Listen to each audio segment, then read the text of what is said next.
to whom it may concern. There is one thing that makes me really jealous of Trump. He got an independent, external and neutral verifier who would investigate his case.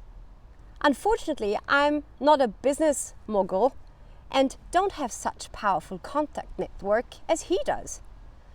But I'm just a simple citizen and therefore have to struggle with power structures that shouldn't exist in a democratic country like Sweden. In case of a professionally or politically motivated conflict of interest, as with Trump, the message should be clear. An impartial and unbiased investigation is required. Otherwise, these are banana monarchy conditions and we can just shut up shop right away. In modern times, too many institutions, organizations and companies claim greenwashing, bluewashing, whitewashing, rainbow washing and other innumerous existing or non-existing washing cycles. Only on closer inspection, we do realize that there are stains on their hands and that not everything is as clean as it should be. This happens especially when people sit for too long in power. The power that initially emanated from fantastic teachings and visions is being decoupled from those teachings and visions.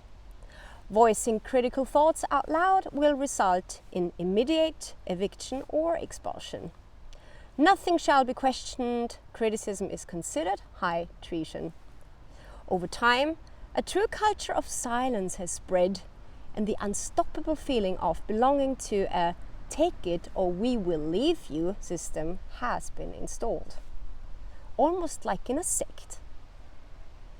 But history has shown us over and over again, people are not stupid when superiors preach water and drink wine.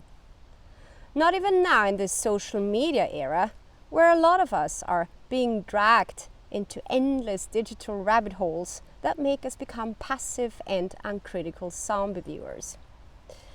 The daring and collective breaking up of the silence culture is the only thing that helps to change the hypocritical system of the management by fear and harassment culture.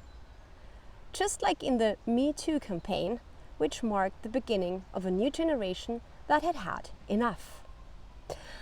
I've experienced myself what it feels like to be hit on by a power-obsessed and in fact insecure and complex boss. I was also presented with a bill in form of a termination of my employment relationship. At this point, I would like to say, don't try to trace back which employer, because my former job list is just like my former partner list, meaning a long one. When it comes to men, I had to kiss a few frogs before I found the prince. When it comes to jobs, I was gladly already experienced enough to understand that the best way is to create my own kingdom. Because if I waited for the prince on the white horse to come, I would pass my retirement age by far.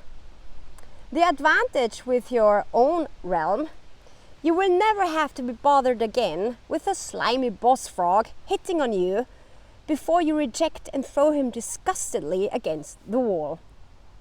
I've always been amazed by the self-confidence that frogs, trolls and others can develop and in that way think they can get their way just because they're bosses and have a certain power. But power dazzles and distorts one's own reflection in the mirror, they say.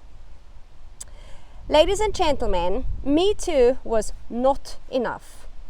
There is still a lot to do because evil does not come from men, it comes from people in power. And to put it in adapted words from the former US president, just grab them by their overflowing egos. Only then do we have a chance as female and male Davids to defeat all the Goliath power giants. Keep the fire burning.